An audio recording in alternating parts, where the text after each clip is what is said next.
Good morning friends, कैसे हैं आप? बहुत अच्छे होंगे। स्टडी विथ विजन चैनल पर आपका मोस्ट वेलकम है, स्वागत है। हम लोग जो है पिछली लेक्चर में जो है देखा था प्रायद्वीपीय भारत की नदियां। उसकी अगली पार्ट है। उसकी अगली पार्ट में हम लोग समय को नहीं व्यर्थ करते हुए सीधा टॉपिक की ओर आते हैं।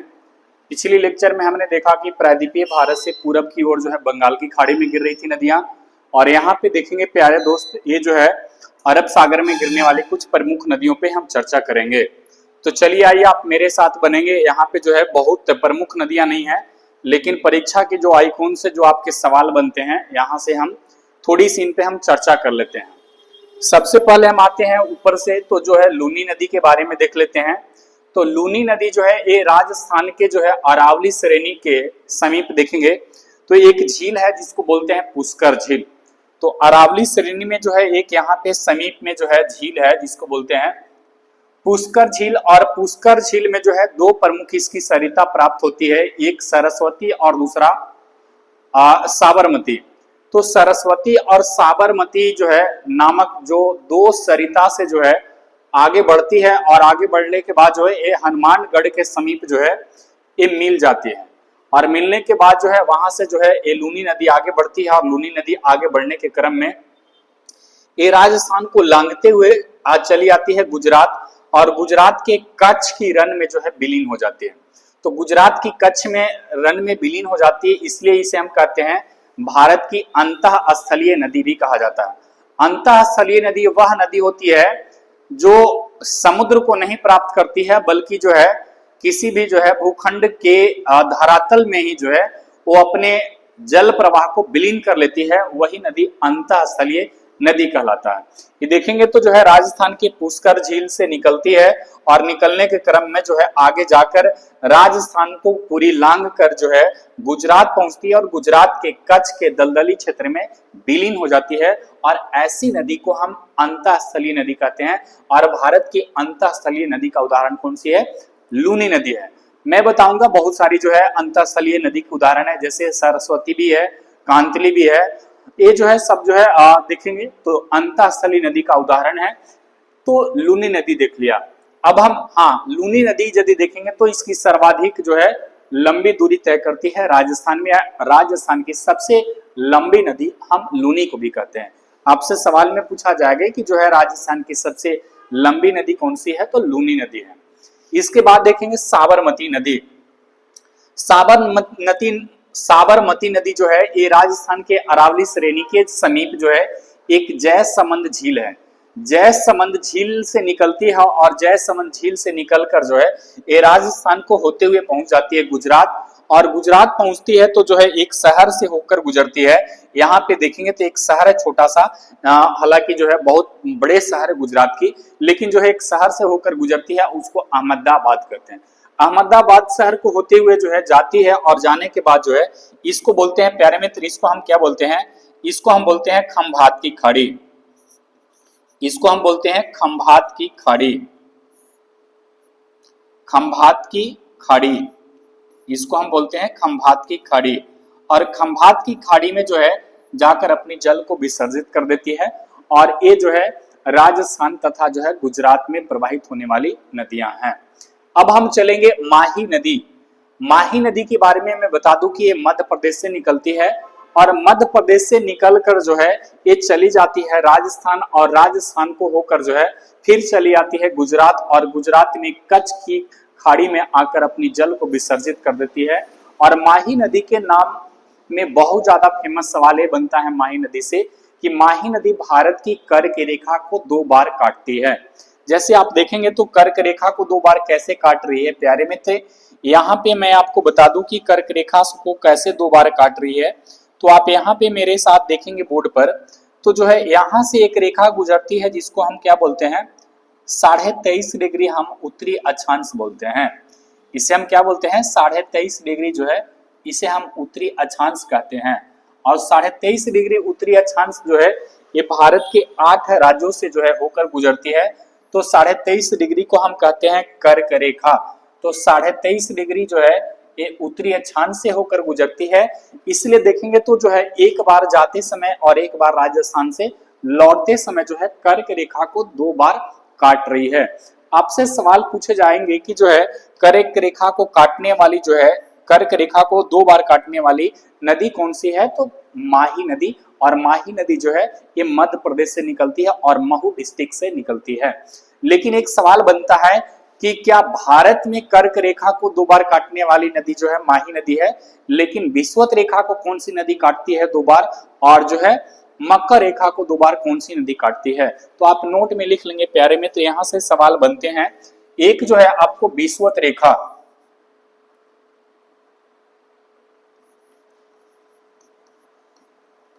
विषुवत रेखा, विषुवत रेखा और हमारा क्या है मकर रेखा, ये मकर रेखा। विषुवत रेखा और मकर रेखा को जो है 2 बार काटने वाली नदी की मैं बात करूं प्यारे मित्र, तो विषुवत रेखा को जो काटती है उसको बोलते हैं हम कांगो नदी। इसको क्या बोलते हैं, कांगो नदी। और इसको बोलते हैं लिम्पोपो नदी, लिम्पोपो, लिम्पोपो नदी। और ये दोनों नदी जो है किस जो है देश में, देश नहीं देखेंगे बल्कि महादेश हम देख लेंगे, तो अफ्रीका महाद्वीप में जो है, अफ्रीका, अफ्रीका महाद्वीप में जो है ये जो है दोनों जो है नदियां प्रवाहित होती है। और आप में कमेंट सेक्शन में बताएंगे कि जो है कांगो नदी जो है किस देश में प्रवाहित होती है और लिम्पोपो नदी जो है किस देश में प्रवाहित होती है। अर्थात जो है विषुवत रेखा को 2 बार काटने वाली नदी कांगो नदी और मकर रेखा को 2 बार काटने वाली लिम्पोपो नदी, लेकिन किस देश में जो है काट रही है आप हमें कमेंट सेक्शन में जरूर बताएंगे। चलिए अब हम चलते हैं भादर और सतरंजी। भादर और जो है सतरंजी जो है 2 प्रमुख नदियां जो है गुजरात की है, और ये दोनों नदियां जो है अरब सागर में गिरकर जो है अपने जल को विसर्जित कर देती है। और एक जो है बहुत छोटी नदियां हैं, इनसे बहुत ज्यादा सवाल नहीं बनेंगे, केवल बनेंगे कि गुजरात के निम्नलिखित में से कौन सी नदी है, तो भादर और सतरंजी नदी। इसके बाद हम देखेंगे नर्मदा नदी। नर्मदा नदी से हमारी सवाल बहुत महत्वपूर्ण बनते हैं कि नर्मदा नदी के समीप यहाँ पे देखेंगे तो एक चोटी है जिसको हम बोलते हैं, कौन सी चोटी बोलते हैं प्यारे मित्र, तो इसको हम बोलते हैं यहाँ पे जो है, इसको मैकाल पर्वत की सबसे ऊंची चोटी क्या है, अमरकंटक। ये जो है अमरकंटक, अमरकंटक से जो है ये निकलती है, और अमरकंटक से निकलने के क्रम में जो है ये पश्चिम दिशा की ओर जो है प्रवाहित होती है, और पश्चिम दिशा की ओर प्रवाहित होते हुए मध्य प्रदेश में जो है यह जो है जबलपुर के समीप जो है एक बड़े महाखंड का निर्माण करती है। और जो है जबलपुर के समीप भेड़ा घाट में, जबलपुर के समीप भेड़ा घाट में जो है एक बड़े जो है खूबसूरत धुआंधार जलप्रपात का निर्माण करती है। तो धुआंधार जलप्रपात का निर्माण करती है जबलपुर डिस्ट्रिक्ट के भेड़ा घाट के समीप। तो भेड़ा घाट के समीप जो है यहाँ पे जो है ये जो है निर्माण करती है, और इस क्रम में जो है ये फिर जो है पश्चिम दिशा की ओर बहते हुए पहुंच जाती है गुजरात राज्य में, और गुजरात राज्य में प्रवेश करके जो है ये सीधे खंभात की खाड़ी में अपनी जल को विसर्जित कर देती है। और जल की विसर्जित करने के क्रम में जो है ये जो है बल्कि डेल्टा न बनाकर क्या बनाती है, ज्वार नदमुख। और ज्वार नदमुख जो बनाती है इसकी लंबाई होती है 27 किलोमीटर। हमने बताया कि ज्वार नदमुख क्या होता है, कि ज्वार नदमुख जब नदी का धारा तीव्र होता है तो जो नदी मिट्टी बालू कंकड़ अवसाद जो दहा कर ले जाता है, और यदि नदी का धारा तीव्र है तो मिट्टी बालू कंकड़ को क्या कर देगा, साइड कर देगा। तो यानी कि जो है ये साइड कर देता है, और इसकी धारा तीव्र होने के कारण डेल्टा नहीं बन पाते हैं, क्योंकि ये जो है नदियां का धारा तीव्र है, साथ साथ जो है ये नदी जो है भ्रंश घाटी में बहती है। तो इस नदी को अवसाद कम मात्रा में मिल पाते हैं, मिट्टी बालू कंकड़ कम मात्रा में मिल पाते हैं, जिसके कारण नदी के मुहाने पर ले जाकर एक डेल्टा का निर्माण न करके बल्कि ज्वार नदमुख का निर्माण करती है। और भारत की सबसे बड़ी ज्वार नदमुख का निर्माण करने वाली कौन सी नदी है प्यारे मित्र, तो नर्मदा नदी है। एक बार मैं फिर से रिपीट कर रहा हूं, नर्मदा नदी अमरकंटक की चोटी से निकलकर ये पश्चिम दिशा की ओर प्रवाहित होती हुई जबलपुर के में एक महाखंड का निर्माण करती है, और जबलपुर में भेड़ा घाट के समीप जो है एक बहुत बड़े जो है धुआंधार जल प्रपात का निर्माण करती है। और धुआंधार जल प्रपात को निर्माण करते हुए ये पहुंचती है पश्चिम में आपके जो है गुजरात, और गुजरात पहुंचकर जो है एक शहर है यहाँ पे देखेंगे तो भरूच शहर। तो भरूच शहर के समीप जो है अपनी जल को जो है विसर्जित कर देती है खंभात की खाड़ी में। सवाल पूछे जाएंगे कि जो है भरूच शहर जो है किस नदी के तट पर है, तो जो है नर्मदा नदी के तट पर है, तो भरूच शहर के समीप जो है अपने जल को विसर्जित कर देती है। खास बात है कि इस पर जो है कई छोटी बड़ी जो है बांध का निर्माण भी किया गया है और इससे एक जुड़ी हुई जो है आंदोलन है जिसको हम बोलते हैं नर्मदा बचाओ आंदोलन। नर्मदा बचाओ आंदोलन का नेतृत्व करने वाला जो है बाबा आमटे जो है और जो है प्रमुख थे, और बाबा आमटे ने जो है इसका जो है आंदोलन किया था, क्योंकि नदी पर जो है कई ऐसे बांध बांधे गए और नदी पर जो है कई ऐसे बांध बांधने के क्रम में यदि देखेंगे तो नदी प्रवाहित हो रही है, ये हमारी जो है नदी प्रवाहित हो रही है और नदी प्रवाहित हो रही है और इस पे मैंने क्या बांध कर दिया, इस पर देखेंगे तो जो है मैंने जो है ये नदी प्रवाहित हो रही है और नदी पर जो है मैंने ऐसे बांध बांध दिया, तो पीछे जो एकत्रित होगा जो है वो जल, और जब जल एकत्रित होगा तो कहीं न कहीं प्राकृतिक रूप से हम प्राकृतिक की खिलवाड़ कर रहे हैं। और यहाँ पे जो है ऐसा हुआ कि कई ऐसे जो है बांध बांधे गए और बांध बांधने के कारण पीछे जल एकत्रित हुआ, जिससे जंगली जीव जंतु तथा जंगली प्रवास को जो है दिक्कत हुआ, जिसके कारण जो है धरातल पे दबाव बढ़ने लगी और धरातल पे दबाव बढ़ने के कारण जो है इसका जो है प्राकृतिक से जो है कहीं ना कहीं भूकंप आने की शंका भी पैदा होने की खतरा या संकेत था, जिसके कारण जो है एक जो है आंदोलन चलाया गया, नर्मदा बचाओ आंदोलन। ऐसा हो रहा था कि इसको जो है बांध बांधकर जो है सिंचाई परियोजना के लिए जो है आपका जो है मध्य प्रदेश, महाराष्ट्र और राजस्थान और गुजरात जैसे राज्यों को जो है जल देना था, परंतु जो है इसकी बांध की ऊंचाई जो है धीरे धीरे बढ़ाता चला गया और जिसके कारण जो है पीछे जल की जो है मात्रा बढ़ती चली गई और जिसके कारण धरातल पे दबाव बढ़ी, दबाव से जो है भूकंप आने की संकेत थी। उसी के क्रम में जो है एक नर्मदा बचाओ आंदोलन चलाया गया था, वो जो है बाबा आमटे ने जो है इसका जो है प्रमुख नेतृत्व किया था। इसके बाद हम देखेंगे नर्मदा नदी की कुल लंबाई जो है ये आपकी जो है 1312 किलोमीटर है और ये जो है पश्चिम दिशा की ओर प्रवाहित होने वाली सबसे प्रमुख नदी है और सबसे लंबी नदी है।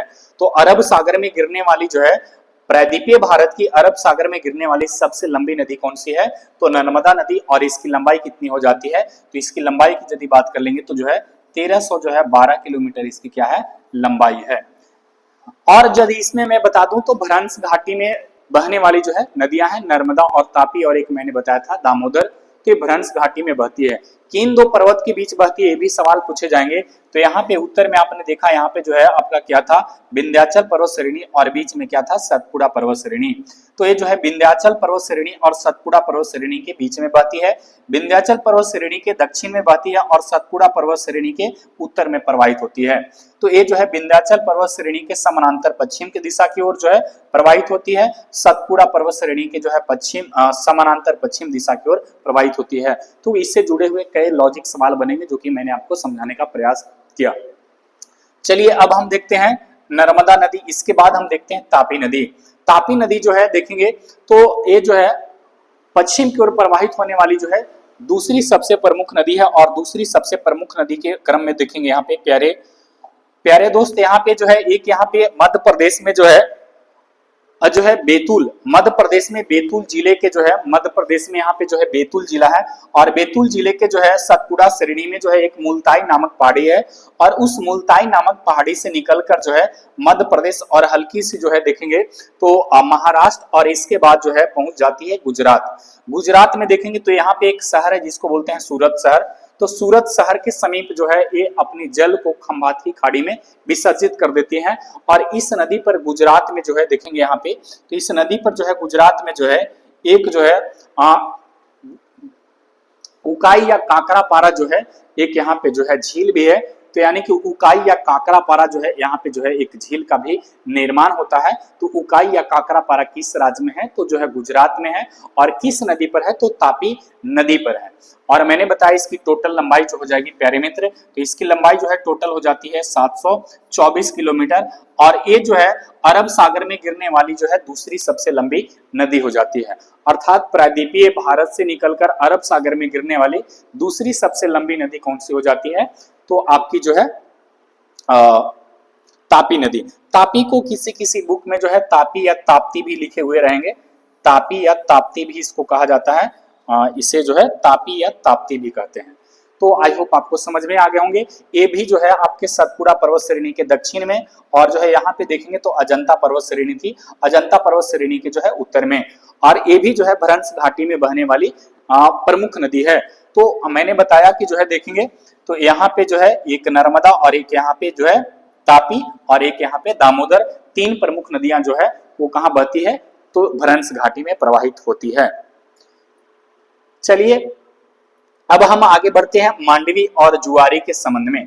मांडवी और जुआरी दो प्रमुख नदियां जो है वो गोवा में प्रवाहित होती है, और गोवा राज्य में जो है मांडवी नदी के तट पर जो है हमारा जो है गोवा की राजधानी जो है पणजी, गोवा की राजधानी पणजी जो है मांडवी नदी के तट पर अवस्थित है, और जुआरी नदी भी जो है कहाँ प्रवाहित होती है, तो आपके गोवा में। दो प्रमुख नदियां हैं कहाँ पे, जो है गोवा में।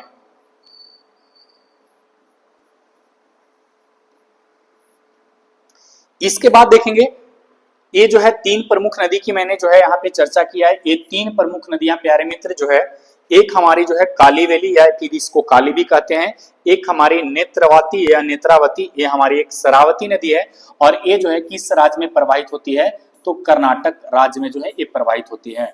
तो कर्नाटक की जो है तीन प्रमुख नदियां कालीवेली, नेत्रावती और शरावती। शरावती से एक जुड़े हुए सवाल बनेंगे कि शरावती नदी पर जो है एक प्रमुख जो है जलप्रपात का निर्माण होता है, और जो है उस जलप्रपात को हम बोलते हैं जोग या गरसोपा, जोग या गरसोपा भी बोला जाता है। तो जोग या गरसोपा जो है आपका शरावती नदी पर जो है स्थापित है, उसे महात्मा गांधी भी कहते हैं। तो हम जो जलप्रपात पढ़ेंगे वहां पे देखेंगे। इसके बाद हम देखेंगे ये भरतपुझा और जो है पेरियार और पांबा, तीन प्रमुख नदियां जो है एक केरल राज्य में प्रवाहित होती है। कहाँ, केरल। ये जो है तीन प्रमुख नदियां जो है केरल राज्य की है, एक हमारी भरतपुझा, पेरियार और पांबा जो है, यानी कि तीन प्रमुख नदियां जो है एक केरल में प्रवाहित होती है। तो एक हमारी जो होगी भरतपुझा, पेरियार और पांबा। तो ये जो है परीक्षा के आइकॉन से जो है अरब सागर में गिरने वाली प्रायद्वीपीय भारत की नदियां अपेक्षाकृत जो है काफी छोटी होती है, और इनका जल राशि का होती है, जो जल राशि यानी जल धारा जो होती है काफी तीव्र होती है, और जो है ये डेल्टा का निर्माण न करके बल्कि जो है ज्वार नदमों का निर्माण करती है। तो मेरे ख्याल से आपको समझ में आ गए होंगे, तो आप इसे स्क्रीनशॉट कर लेंगे, और कुछ मैं आगे बढ़ता हूं। चलिए अब हम आगे देखेंगे प्यारे मित्र, यहाँ पे चले आएंगे मेरे साथ, 2 मिनट आप पैसेंस रखेंगे। यहाँ पे आप मेरे साथ चलेंगे नर्मदा नदी। नर्मदा नदी जो है देखेंगे तो जो है ये मैकाल पर्वत के अमरकंटक चोटी से जो है निकलती है। ये जो है सतपुड़ा और विंध्याचल श्रेणी के जो है बीच से बहती हुई भ्रंश घाटी में बहती है। संगमरमर जो है की चट्टानों के जो है सुंदर महाखड़ एवं जबलपुर के निकट भेड़ा घाट में जो है ये धुआंधार जलप्रपात का निर्माण करती है। ये जो है अपने तट पर जो है देखेंगे तो डेल्टा न निर्माण करके जो है क्या करता है, एक भ्रंश घाटी में प्रवाहित होती जो है अवसाद का जो है अभाव होने के कारण ये ज्वार नदमु का निर्माण करती है।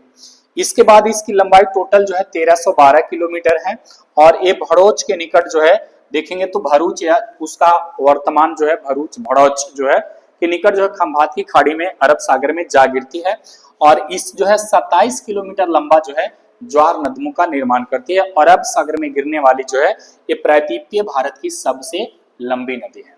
तो अरब सागर में गिरने वाली प्रायद्वीपीय भारत की सबसे लंबी नदी है। आप स्क्रीनशॉट कर लेंगे ताकि आपके नोट्स बनाने में मदद होंगे। चलिए आगे चलते हैं प्यारे मित्र। अब हमारा तापी या ताप्ती नदी, तापी या ताप्ती नदी का उद्गम स्रोत देखेंगे मध्य प्रदेश के बैतूल जिले के सतपुड़ा श्रेणी में जो है मुल्ताई नामक जो है पहाड़ी से होती है, ज्वार नदमों का निर्माण करती है। ये जो है देखेंगे नर्मदा के समानांतर भ्रंश घाटी में बहती है। इसकी कुल लंबाई की यदि बात करेंगे, इसकी लंबाई कम है, परंतु इसकी कुल लंबाई की बात करेंगे तो जो है इसकी 724 किलोमीटर लंबाई बन जाती है। इसके बाद बात करेंगे प्यारे मित्र लूनी नदी। लूनी नदी राजस्थान की जो है सबसे बड़ी नदी जो है यह पुष्कर नामक झील के समीप जो है सरस्वती और जो है साबरमती रूप से उत्पन्न होती है, और गोविंदगढ़ के समीप जो है ये जो है मिल जाती है, और अजमेर के दक्षिण पश्चिम में अरावली पहाड़ी से निकलती है। हम आगे देखेंगे तो जो है यह जो है तलवाड़ा तक जो है पश्चिम दिशा में बहती हुई आगे जाती है, दक्षिण पश्चिम में जो है कच्छ की रण में जो है अर्थात दलदल में जो है विलुप्त हो जाती है, और ये अल्पकालिक या फिर जो है इसको लवणकारी नदी भी इसको कहते हैं। तो लवणकारी नदी के नाम से जाना जाता है क्योंकि कच्छ के दलदलीय क्षेत्र जो है वो लवण युक्त है। माही नदी की बात करेंगे। माही नदी जो है मध्य प्रदेश में जो है एक खाड़ू के निकट जो है राजस्थान, खाड़ू के निकट राजस्थान के बांसवाड़ा जिले में प्रवेश कर जाती है और जो है नरबाली तक जो है बहने के बाद दक्षिण पश्चिम होकर गुजरात में खंभात की खाड़ी में जाकर गिर जाती है और एक कर्क रेखा को 2 बार काटने वाली नदी है। इसको आप नोट कर लेंगे यहीं पे, कर्क रेखा को जो है कितने बार, ये जो है 2 बार।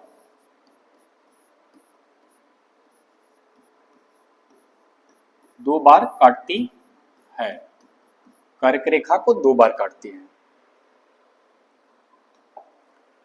साबरमती नदी, साबरमती नदी का उद्गम स्थल जो है राजस्थान के जो है उदयपुर जिले में अरावली पर्वत श्रेणी में जो है जयसमुद्र जो है झील है। तो जयसमुद्र झील से इसकी जो है निर्माण होती है साबरमती नदी।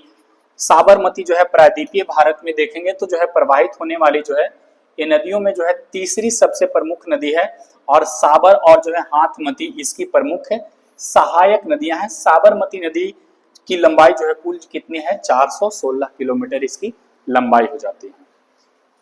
इसके बाद हम चलेंगे प्यारे मित्र हमारी जो है मांडवी नदी। मांडवी नदी कर्नाटक, महाराष्ट्र और गोवा 3 राज्यों में जो है बहती है और गोवा राज्य की जो है इसको क्या कहा जाता है, तो गोवा राज्य की इसको हम जीवन रेखा भी कहते हैं। और जो है मांडवी नदी के तट पर जो है गोवा की राजधानी जो है पणजी, गोवा की राजधानी जो है पणजी जो है वो किस नदी के तट पर है, तो जो है ये मांडवी नदी के तट पर है।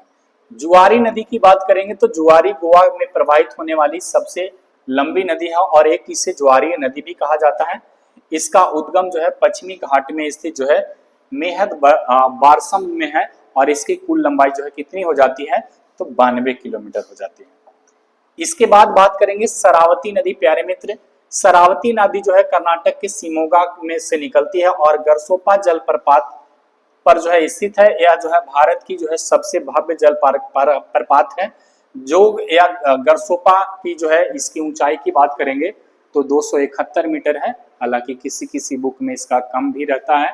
तो हम जो है उस वाले टॉपिक में जब पढ़ेंगे तो हम जलप्रपात को विशेष रूप से चर्चा करेंगे।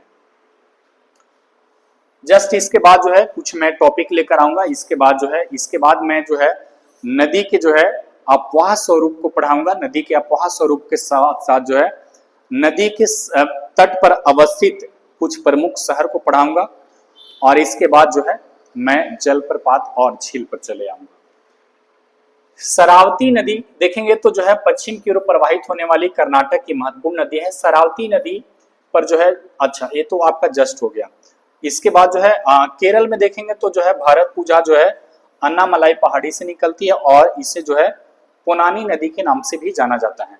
पेरियार नदी केरल की दूसरी सबसे लंबी नदी है और यह अन्नामलाई पहाड़ी से निकलकर जो है बेम्बानाड झील के उत्तर में अरब सागर में मिल जाती है। एक अन्य नदी के बारे में जो है अगला देखेंगे तो जो है उल्लेखनीय है पाम्बा नदी, जो कि जो है उत्तरी केरल में 177 किलोमीटर लंबा मार्ग तय करती है और बेम्बानाड झील में जाकर मिल जाती है। तो बेम्बानाड झील में गिरने वाली कौन सी नदी है, तो पाम्बा नदी और केरल की नदी है। ये जो है सवाल में आपसे बनेंगे तो कुछ देख लेंगे। अंतःस्थलीय नदी, मैंने बताया कि अंतःस्थलीय नदी किसे कहते हैं। कुछ नदियां ऐसी होती है जो सागर तक नहीं पहुंच पाती है और जो है रास्ते में ही लुप्त हो जाती है, ऐसी नदी को हम क्या कहते हैं, अंतःस्थलीय नदी कहते हैं। तो सागर तक जो है वे अपनी जल को नहीं पहुंचा पाते हैं और ये जो है अंतः स्थल में ही लुप्त हो जाते हैं, ऐसी नदी को हम अंत। घग्गर नदी की बात करेंगे तो घग्गर एक मुख्य उदाहरण है जिसको मौसमी नदी कहते हैं और हिमालय की निचली ढालों से जो है एक कालिका, ये जो है कालिका के समीप से निकलती है और ये कालिका कहाँ पड़ता है आप बताएंगे, पंजाब के जो है गिरिपाद क्षेत्र है जिसको शिवालिक है वहां से निकलती है और ये हनुमानगढ़ अर्थात राजस्थान में जो है ये विलुप्त हो जाती है। और घग्गर को वैदिक काल में हम क्या कहते थे, सरस्वती कहते हैं। हालांकि जो है ये हमारी जो है इलाहाबाद जिसको प्रयागराज कहते हैं, प्रयागराज में गंगा यमुना की सरस्वती की संगम बताई जाती है। तो सरस्वती एक हमारी जो है अंतःस्थलीय नदी है और ये जो है आपका राजस्थान के हनुमानगढ़ जिले में जो है विलुप्त हो जाती है। इसके बाद कुछ अन्य नदियां जो है जैसे लूनी जो है अंतःस्थलीय नदी है, कांतली हो गया, सावी हो गया और काकनी जो है ये प्रमुख नदियां जो है ये अंतःस्थलीय नदी की उदाहरण है। तो लूनी, कांकली, सावी और जो है काकनी ये अंतःस्थलीय नदी का उदाहरण है। और सरस्वती भी है, सरस्वती जो है ये जो है अंतःस्थलीय नदी का उदाहरण है।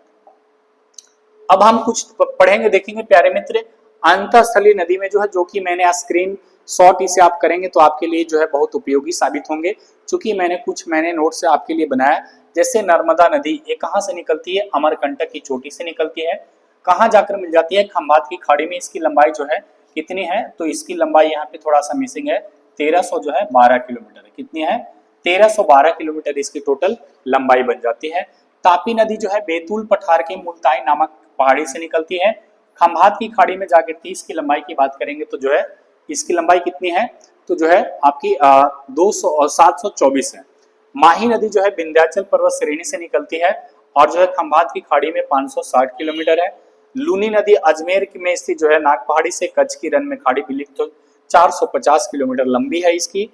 घग्घर नदी कालका के समीप हिमालय से निकलती है, हनुमानगढ़ जिले में जाकर विलीन हो जाती है। 494 किलोमीटर जो है इसकी क्या है? लंबाई है। साबरमती की बात करेंगे, साबरमती अरावली श्रेणी से निकलती है, कच्छ की रन में विलीन हो जाती है। साबरमती जो है कच्छ की रन में जो है विलीन नहीं होती है, बल्कि साबरमती नदी जो है, इसको थोड़ा सा यहाँ पे देख लेंगे, ये जो है खंभात की खाड़ी में, ये जो है खंभात की खाड़ी में विलीन हो जाती है और ये जो है 416 किलोमीटर की दूरी तय करती है। तो ये जो है हमारी जो है कुछ डेटा थे जिसे आप स्क्रीनशॉट करने का प्रयास करेंगे, ताकि आपके नोट्स बनाने में काफी मदद होंगे और एग्जाम के लिए काफी सरलता भी साबित होगी। इसके बाद हम चलते हैं प्यारे मित्र आगे, और ये लास्ट हमारा पॉइंट होगा, आप इसे स्क्रीनशॉट करेंगे। थोड़ी सी देखेंगे तो जो है हिमालय नदी और जो है प्रायद्वीपीय नदियों में जो है अंतर क्या पाई जा रही थी। तो हिमालय नदी और प्रायद्वीपीय भारत की नदियों में अंतर क्या थी, उसे आप जो है थोड़ा सा देखने का प्रयास करेंगे। तो अंतर दोनों में क्या पाया जाता है, आप थोड़ी सी पैसेंस बना कर रखेंगे। इसके बाद जो है ये पैसेंस आप में जो है कथन और कारक में आपसे पूछे जा सकते हैं और बहुत बार ऐसे पूछे भी गए हैं। उद्गम स्थल की बात करेंगे तो उद्गम स्थल हिमालय नदी की जो है देखेंगे, हिमालय की नदियां जो है हिमाच्छादित प्रदेशों से निकलती है, और ये जो है प्रायद्वीपीय नदियां जो है देखेंगे तो प्रायद्वीपीय पठार व जो है मध्य उच्च भूमि से निकलती है। अपवाह आवृत्ति की यदि बात करेंगे तो अपवाह आवृत्ति कैसी है हिमालय नदी की? तो जो है ये नदियां जो है 12 मासी नदियां होती है, बर्फ और जो है वर्षा दोनों पर आधारित होती है, जबकि प्रायद्वीपीय भारत की नदियां जो है केवल जो है वर्षा पर आधारित होती है। नदी की प्राकृतिक की बात करेंगे तो हिमालय जो है, हिमालय पर्वत की नदियां अधिक लंबी होती है, प्रायद्वीपीय भारत की नदियां जो है काफी जो है छोटी होती है। ये जो है हिमालय की नदियां जो है उबड़ खाबड़ पर्वतों से गुजरती है और गहरे गार्ज का निर्माण करती है, जबकि ये नदियां जो है सुनियोजित घाटियों में बहती है। हिमालय नदियां मैदानी भाग में अपना मार्ग बदलती है और जो है विसर्ग भी करती है। ये नदियां जो है अपनी मार्ग में प्रवाहित होती है और अपना मार्ग जो है नहीं बदलती है। हिमालय नदियां जहाज तथा सिंचाई के अनुकूल है, जबकि ये नदियां जहाज और सिंचाई के अनुकूल नहीं है। हिमालय नदियां बड़े बड़े डेल्टा का निर्माण करती है, जैसे गंगा ब्रह्मपुत्रा विश्व की सबसे बड़ी डेल्टा है, और प्रायद्वीपीय भारत की नदियां अपेक्षाकृत जो है छोटी डेल्टा का निर्माण करती है, और अपवाद में नर्मदा और तापी जो है ये नदमुख का निर्माण करती है, ज्वार नदमुख का। जल ग्रहण क्षेत्र की बात करेंगे तो हिमालय नदियां की जल ग्रहण जो है काफी बड़े हैं और प्रायद्वीपीय भारत की नदियां की जो है जल ग्रहण काफी छोटे हैं। नदी की आयु की बात करेंगे तो जो हिमालय नदियां युवा अवस्था में है और अभी क्रियाशील और जो है घाटियों को गहरा कर रहा है, जबकि जो है यहाँ पे जो है प्रायद्वीपीय भारत की नदियां प्रौढ़ावस्था में है और अपने आधार तल अर्थात समुद्र के तल को प्राप्त कर चुका है। तो आप इसे स्क्रीनशॉट कर लेंगे। कुछ जो है भिन्नताएं थी जो कि मैंने आपको रखने का प्रयास किया, तो ये जो है परीक्षा की दृष्टि से कथन कारक के लिए बहुत ज्यादा महत्वपूर्ण बनते हैं, तो आप इसे स्क्रीनशॉट कर लेंगे, नोट्स बनाने में काम आएंगे। चलिए प्यारे मित्र, अब जो है नदी से संबंधित जितने आपके टॉपिक थे वो मैंने आपको कवर कराने का प्रयास किया, एक एक चीज को मैंने कवर कराने का प्रयास किया। आई होप आपके जो है पूरे नदी के टॉपिक जो है कवर हो गए होंगे और आप मन लगा के पढ़िए, और मिलता हूं अगले वीडियो में। तब तक के लिए धन्यवाद, और चैनल को सब्सक्राइब, लाइक और शेयर जरूर कीजिए, और मिलता हूं अगले वीडियो में। लव यू दोस्तों, लव यू।